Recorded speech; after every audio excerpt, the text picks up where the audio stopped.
Metatron is presented as the Shekinah's deputy, almost. Shares names, characteristics, even numerically equivalent to Shaddai, the all-powerful god of Abraham. Where does the name Metatron come from? It's obscure, debated.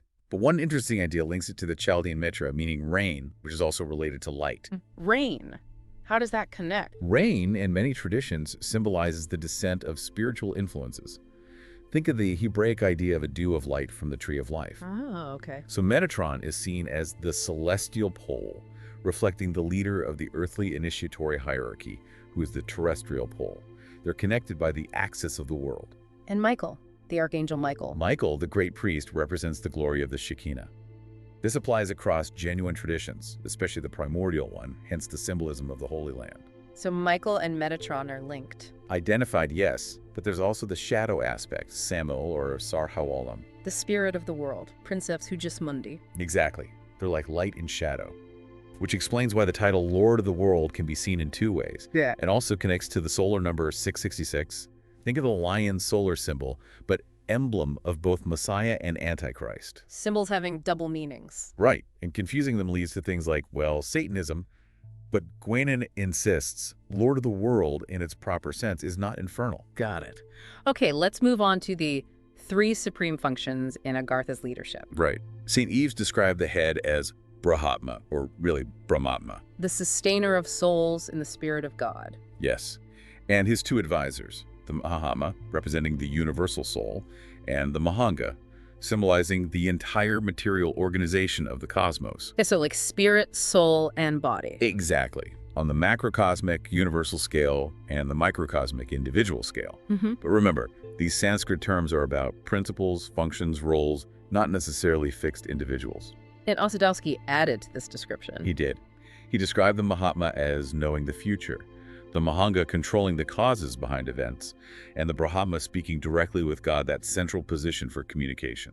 So Guenon felt Lord of the World was maybe too narrow. A bit restrictive, yeah. He preferred King of the Three Worlds, Tripuvana, because the highest authority naturally holds all the subordinate qualifications, too. Think of the Pope's tiara, the triregnum with 3 crowns. That's a good parallel, and the connection to Moses. A really interesting one Guenon draws. He links the divine light, Ossendowski described, radiating from the Lord of the World to Moses coming down from Sinai, face shining. Wow. Islamic tradition even calls Moses the pole of his time, taught by Metatron. But Moses, as a legislator, or Rasul, represents a delegation of Manu's power, a reflection of that divine light operating from a subordinate center. Okay.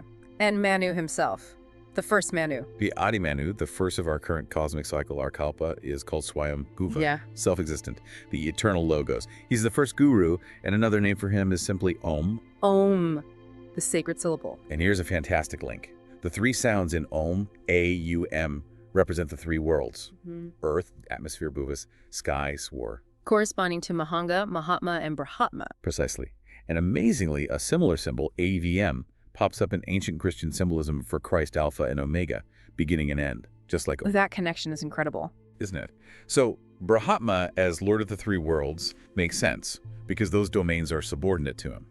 Guenon quotes the Mandukya Upanishad, describing this being as omniscient, the inner organizer, the source of all legitimate power. And the initiatic triangle symbolism. Mahanga at the base, Brahma at the summit, Mahatma mediating in the middle, the intermediate space, the anima mundi or world soul. This ties into sacred alphabets, geometric shapes, lines, spiral, point, corresponding to Om's elements. So Brahma holds both priestly and royal power fully. Yes, and in manifestation, it divides. Muhammad takes the sacerdotal priestly role, Mahanga the royal kingly role, like Brahmin and Kshatriya, but again, fundamentally beyond castes. Which brings us back to the Magi Kings. The key insight. They represented these 3 leaders. Mahanga gets the gold kingship, Mahatma gets the incense priesthood, Brahma gets the myrrh prophethood, spiritual mastery, linked to incorruptibility, immortality, Amrita. So their homage was a recognition of Christ's role within this primordial tradition. A sign of Christianity's perfect orthodoxy in this specific respect, yes.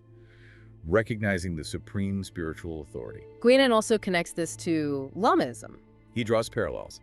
Dalai Lama, saintliness, Tashi Lama, science, theurgy, Bogda Khan, material warrior power, and notes the analogy between Agartha's capital and Lhasa.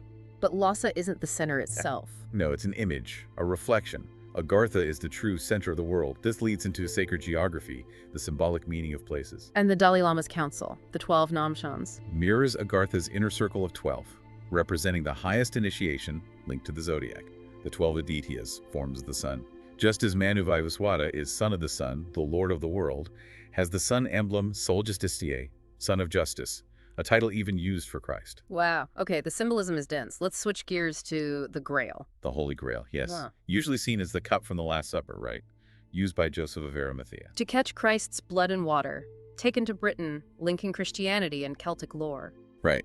And the chalice itself was important in older traditions, especially Celtic, often paired with the lance symbol. But Guenon focuses on a deeper meaning.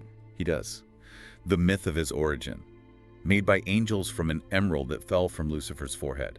An emerald? Yeah, recalling the Hindu Urna, Shiva's third eye, the sense of eternity. Okay. It was given to Adam in paradise, but lost when he was banished, symbolizing humanity losing its connection to the center, losing that sense of eternity, that primordial state. But Seth recovered it. Seth's recovery signifies restoring that original order, the ability to create spiritual centers as images of paradise, representing the unbroken preservation of the primordial tradition.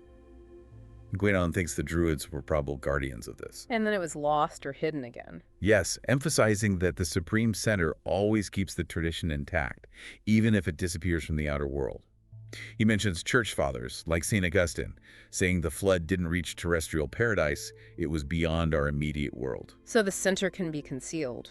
Especially during dark times. The tradition becomes hidden from humanity at large, preserved only in these closed centers. Guenon says that's our current situation, the Kali Yuga. And the double meaning of Grail. Fascinating, isn't it? Vase, grass sail symbolizing the primordial state, and book gradail, or gradual ass, symbolizing the tradition itself, a linguistic merging. And Monsalvat, Mount of Salvation. Another key symbol, an inaccessible peak linked to the sacred isle, the polar mountain, the land of immortality, terrestrial paradise again. So the Grail is ultimately the vessel holding. Soma, or Halma, the draft of immortality restoring that sense of eternity. Right. Okay, from the Grail to Melchizedek. Yes. Eastern tradition says Soma was lost, replaced by wine, think Dionysus in Greece. And wine symbolizes initiation. Symbolically, yes. Hebrew ein, wine, and sod, mystery, have the same numerical value.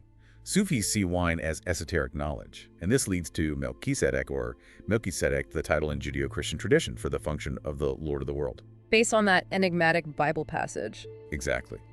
Melchizedek, king of Salem, priest of El Elyon, bringing bread and wine, blessing Abram. King and priest both. King of justice, Melchizedek, and king of peace, Salem. Again, those core attributes. And Guenon argues Salem isn't just a town, it's the symbolic dwelling, like Agartha. Jerusalem was meant to be its image. And his superiority to Abraham. Comes from his god El Elyon, being a higher divine aspect than Shaddai, who's more linked to Abraham. And crucially, Guenon reveals El Elyon is synonymous with Emmanuel's same Hebrew numerical value. Connecting Melchizedek to the Magi and Christ's priesthood. Directly. The Christian priesthood is according to the order of Melchizedek, and Melchizedek himself, as the living man, is Manu living perpetually. Without genealogy, the archetype, made like the Son of God, expressing the divine word through his law. But the Magi were three, Melchizedek is one. He unites their qualities, though Guenon does mention distinctions. Adonisedek, Kohansedek, Melchizedek, mapping to Brahma, Mahatma, Mahanga. Melchizedek primarily applies to the most manifested aspect, royal kankingly, but extends to all three. Similar to Dharmaraja in India. Other traditions mention him too. Yes, like being consecrated in paradise by Michael at age 52, a symbolic number in Hindu tradition. And his attributes again, justice and peace. Linked also to Michael in depictions of the Last Judgment. Guenon connects justice and truth, Egyptian Ma'at, and Hebrew Hak, decree, noting Hak equals 108 numerically, a key cyclic number. And the Kabbalistic connection, Malkuth. In Kabbalah, the Shekinah manifests in our lower world as Malkuth, the kingdom, the final Sephirah. Malkuth is synonymous with Tzedek, the just.